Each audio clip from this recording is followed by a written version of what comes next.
So, welcome back to Crokepat TV. In front of you now, not only the presenter, but also the person being interviewed. We're both two proud Limerick people, aren't we? We are indeed, thank God, yeah. We sure are. But Eoin is a bit more involved. I was more as a spectator at all the Limerick wins so far. But Eoin, you've been involved in the matches and involved in the background team and making sure everybody's safe, isn't that correct? Yeah, I'm event manager for Munster Council, so part of the role would be that every game we would set up a stewarding plan, event management plan and all that, so we would plan for the safe ingress and egress of everyone so that they obviously get there and enjoy the game and have a good day out. Yeah, and I must say you're all doing a great job as well.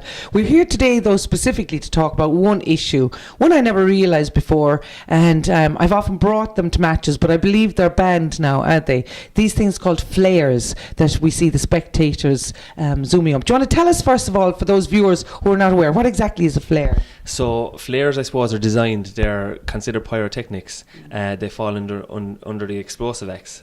So what they do is, if there is an issue at sea, if there's an issue where people are lost in remote locations, they use them to signal attention of people in distances away.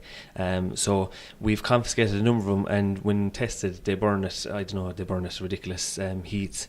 They're designed to burn underwater, so they're more or less unquenchable. So obviously the risk to people in terraces and confined spaces is fairly high. That's very interesting. I never realised there were a damage. I knew there might be a hindrance, but never a damage. Have we ever had an instance where people have been injured? Yes, so what we'd find is that at the back of a terrace especially, people would hold onto them, and obviously the flare would burn down. So once it comes to someone's hand and it starts getting hot, they tend to throw it.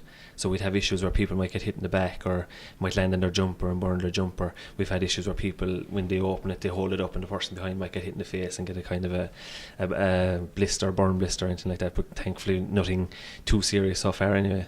Okay, and our technology, when we're walking in with our bags and baggage to matches, it's impossible to detect these really. So what are you doing, spot checks, and then when you see them on the ground? Yeah, so what we do is we do taking a bottle check. So people come up if they have bags, if they have if they have bags more or less, that they're checked, they're opened. If they refuse to open, remember the Gardaí might come over and open it, but unfortunately they're not bringing them in their bags, they're tucked down their socks, down their pantses.